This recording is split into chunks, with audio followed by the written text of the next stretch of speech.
ಜಂಬೂ ಸವಾರಿ ಕಣ್ತುಂಬಿಕೊಳ್ಳೋಕೆ count down.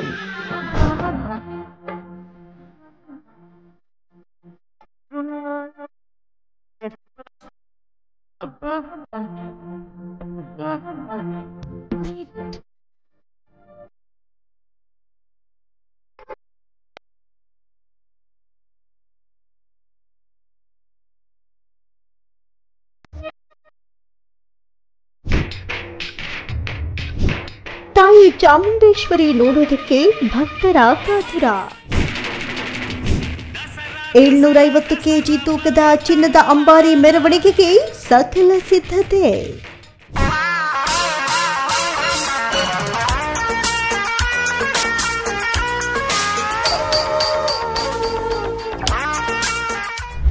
ನಾಡಹಬ್ಬ ಮೈಸೂರು ದಸರಾದ ಪ್ರಮುಖ ಆಕರ್ಷಣೆ ಜಂಬೂ ಸವಾರಿ ಕಣ್ತುಂಬಿಕೊಳ್ಳುವ ದಿನ ಬಂದೇ ಬಿಡ್ತು. ಈಗಾಗಲೇ ಮೈಸೂರು ನಗರದಾದ್ಯಂತ ಕಂಗೊಳಿಸ್ತಾ ಇರುವ ವೈವಿಧ್ಯಮಯ ಲೈಟಿಂಗ್ಸ್ ನೋಡಿ ಲಕ್ಷಾಂತರ ಜನರು ಸಂಭ್ರಮಿಸಿದ್ದು ಆಯಿತು. ಇದೀಗ ಚಿನ್ನದ ಅಂಬಾರಿಯಲ್ಲಿ ತಾಯಿ ಚಾಮುಂಡೇಶ್ವರಿಯನ್ನ ಕಣ್ತುಂಬಿಕೊಳ್ಳುವುದಕ್ಕೆ ಕೌಂಟ್ ಡೌನ್ ಶುರುವಾಗಿದೆ. ಜಂಬೂ ಸವಾರಿಯನ್ನ ವಿಜಯದಶಮಿಯಂದು ಕಣ್ತುಂಬಿಕೊಳ್ಳಲು ಲಕ್ಷಾಂತರ ಮಂದಿ ಕಾತರರಾಗಿದ್ದಾರೆ. ಜಿಲ್ಲಾಡಳಿತ ಅಂತಿಮ ಹಂತದ ಸಿದ್ಧತೆಗಳನ್ನು ಕೈಗೊಂಡಿದ್ದು ಅಕ್ಟೋಬರ್ 2ರಂದು ಗುರುವಾರ ಮಧ್ಯಾಹ್ನ 1ರಿಂದ 1:18ರವರೆಗೆ ಸಲ್ಲುವ ಶುಭ ಧನುರ್ಲಗ್ನದಲ್ಲಿ ಅರಮನೆ ಬಲರಾಮ ದ್ವಾರದಲ್ಲಿ ಮುಖ್ಯಮಂತ್ರಿ ಸಿದ್ದರಾಮಯ್ಯ ನಂದಿ ಧ್ವಜಕ್ಕೆ ಪೂಜೆ ನೆರವೇರಿಸಿ ಚಾಲನೆ ನೀಡಲಿದ್ದಾರೆ.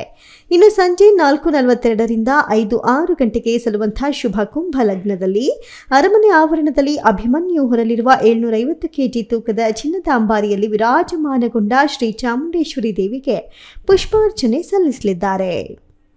ಇನ್ನು ರಾಜವಂಶಸ್ಥ ಸಂಸದ ಯದುವೀರ್ ಕೃಷ್ಣದತ್ತ ಚಾಮರಾಜ ಒಡೆಯರ್, ಉಪಮುಖ್ಯಮಂತ್ರಿ ಡಿಕೆ ಶಿವಕುಮಾರ್, ಜಿಲ್ಲಾ ಉಸ್ತುವಾರಿ ಸಚಿವ ಡಾಕ್ಟರ್ ಎಚ್.ಸಿ. ಮಹದೇವಪ್ಪ ಸೇರಿದಂತೆ ಇತರರು ಪಾಲ್ಗೊಳ್ಳಲಿದ್ದಾರೆ. ವಿಜಯದಶಮಿ ಮೆರವಣಿಗೆಯಲ್ಲಿ 58 ಸ್ತಬ್ಧ ಚಿತ್ರಗಳು, 125ಕ್ಕೂ ಹೆಚ್ಚು ಕಲಾ ತಂಡಗಳು ಹಾಗೂ 14 ಆನೆಗಳ ಗಜಪಡೆ, ಅಶ್ವಾರೋಹಿ ಪಡೆಗಳು ಭಾಗವಹಿಸಲಿವೆ. 6ನೇ ಬಾರಿ ಅಂಬಾರಿ ಹೊರಲಿರುವ ಅಭಿಮನ್ಯು, ಬಿಗಿ ಪೊಲೀಸ್ ಬಂದೋಬಸ್ತ್, ಡ್ರೋನ್ ಕಣ್ಗಾವಲು.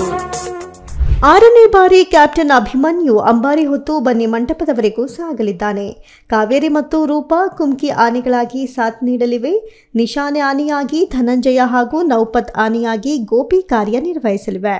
ಬೆಂಗಳೂರಿನಲ್ಲಿ ಆರ್ಸಿಬಿ ವಿಜಯೋತ್ಸವದಲ್ಲಿ ಕಾಲ್ತುಳಿತ ಪ್ರಕರಣ ನಡೆದಿರುವುದರಿಂದ ಈ ಬಾರಿ ಎಚ್ಚೆತ್ತುಕೊಂಡು ಆಸನಕ್ಕೆ ತಕ್ಕಂತೆ ಪಾಸ್ ವ್ಯವಸ್ಥೆಯನ್ನು ಮಾಡಲಾಗಿದೆ.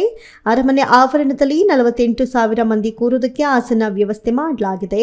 ಕಳೆದ ಬಾರಿ 59,600 ಆಸನದ ವ್ಯವಸ್ಥೆಯನ್ನು ಕಲ್ಪಿಸಲಾಗಿತ್ತು. ಈ ಬಾರಿ 11,600 ಆಸನ ವ್ಯವಸ್ಥೆಯನ್ನು ಕಡಿತಗೊಳಿಸಲಾಗಿದೆ. ಅಲ್ಲದೆ ಜಂಬೂ ಸವಾರಿ ಸಾಗುವ ಮಾರ್ಗದಲ್ಲಿ ರಸ್ತೆ ಇಕ್ಕಲುಗಳಲ್ಲಿ ಪೆಂಡಾಲ್ ಹಾಕಿ ಆಸನದ ವ್ಯವಸ್ಥೆಯನ್ನು ಮಾಡಲಾಗಿದೆ. ಗೋಲ್ಡ್ ಕಾರ್ಡ್, ವಿವಿಐಪಿ ಪಾಸ್ ಉಳ್ಳವರಿಗೆ ಪ್ರತ್ಯೇಕ ವ್ಯವಸ್ಥೆ ಇದೆ. ಜೊತೆಗೆ ಜಂಬೂ ಸವಾರಿ ವೇಳೆ ಸಾರ್ವಜನಿಕರು ರಸ್ತೆಗೆ ಬಾರದಂತೆ 2 ಕಡೆ ಮರದ ಬ್ಯಾರಿಕೇಡ್ ಅನ್ನು ನಿರ್ಮಿಸಲಾಗಿದೆ. ಯಾವುದೇ ಅಹಿತಕರ ಘಟನೆ ನಡೆಯದಂತೆ ಪೊಲೀಸ್ ಇಲಾಖೆ ಬಿಗಿ ಬಂದೋಬಸ್ತ್ ವ್ಯವಸ್ಥೆಯನ್ನು ಮಾಡಿದೆ. ಸಿವಿಲ್, ಟ್ರಾಫಿಕ್ ಸಿಬ್ಬಂದಿ ಸೇರಿದಂತೆ ಒಟ್ಟು 6,184 ಮಂದಿ ನಿಯೋಜನೆ ಮಾಡಲಾಗಿದೆ. 5 SP, 35 DYSP, 140 circle inspector, 35 KSRP, 15 CAR, DAR, 29 ASP ತಂಡ, 1 ಗರುಡ ಪೊಲೀಸ್, 1 ಆರ್ಎಎಫ್, 1,700 ಹೋಂಗಾರ್ಡ್ಗಳನ್ನು ಭದ್ರತೆಗೆ ನಿಯೋಜನೆ ಮಾಡಲಾಗಿದೆ. ಅರಮನೆಯಲ್ಲಿ ಭದ್ರತಾ ದೃಷ್ಟಿಯಿಂದ ಕಮಾಂಡೋ ಪಡೆ ತುಕಡಿಗಳನ್ನು ನೇಮಿಸಲಾಗಿದೆ. ಭದ್ರತಾ ಹಿತದೃಷ್ಟಿಯಿಂದ ಡ್ರೋನ್ ಕಣ್ಗಾವಲು ಇರಲಿದೆ. ಈಗಾಗಲೇ ಇರುವ 30,614 ಸಿಸಿ ಕ್ಯಾಮೆರಾಗಳ ಜೊತೆಗೆ ಹೆಚ್ಚುವರಿಯಾಗಿ ಅರಮನೆ, ಬನ್ನಿಮಂಟಪ ಮೈದಾನ, ಮೆರವಣಿಗೆ ಮಾರ್ಗ, ಇತರ ಪ್ರಮುಖ ಸ್ಥಳಗಳಲ್ಲಿ 200 ಸಿಸಿಟಿವಿ ಕ್ಯಾಮೆರಾಗಳನ್ನು ಅಳವಡಿಸಲಾಗಿದೆ. 32 ಅಗ್ನಿಶಾಮಕ ದಳ, 26 ಆಂಬ್ಯುಲೆನ್ಸ್ಗಳನ್ನು ನಿಯೋಜನೆ ಮಾಡಲಾಗಿದೆ. ಜಂಬೂ ಸವಾರಿ ಮುಗಿದ ಬಳಿಕ ರಾತ್ರಿ 7 ಗಂಟೆಗೆ ಬನ್ನಿ ಮಂಟಪದ ಮೈದಾನದಲ್ಲಿ ಪಂಜಿನ ಕವಾಯತು ನಡೆಯಲಿದೆ. ರಾಜ್ಯಪಾಲ ಥಾವರ್ ಚಂದ್ ಗೆಹ್ಲೋಟ್ ಕವಾಯತು ವೀಕ್ಷಿಸಿ ಗೌರವ ವಂದನೆ ಸ್ವೀಕರಿಸುವರು. 2 ಗಂಟೆಗಳ ಕಾಲ ಸಾಹಸಮಯ ರೋಮಾಂಚನಕಾರಿ ಬೈಕ್, ಅಶ್ವಾರೋಹಿ ಪಡೆಗಳ ಚಮತ್ಕಾರ, ಡ್ರೋನ್ ಶೋ ಮೂಲಕ 11 ದಿನಗಳ ಕಾಲದ ನಾಡಹಬ್ಬಕ್ಕೆ ತೆರೆ ಬೀಳಲಿದೆ. Varun M, speed news Kannada, Bengaluru.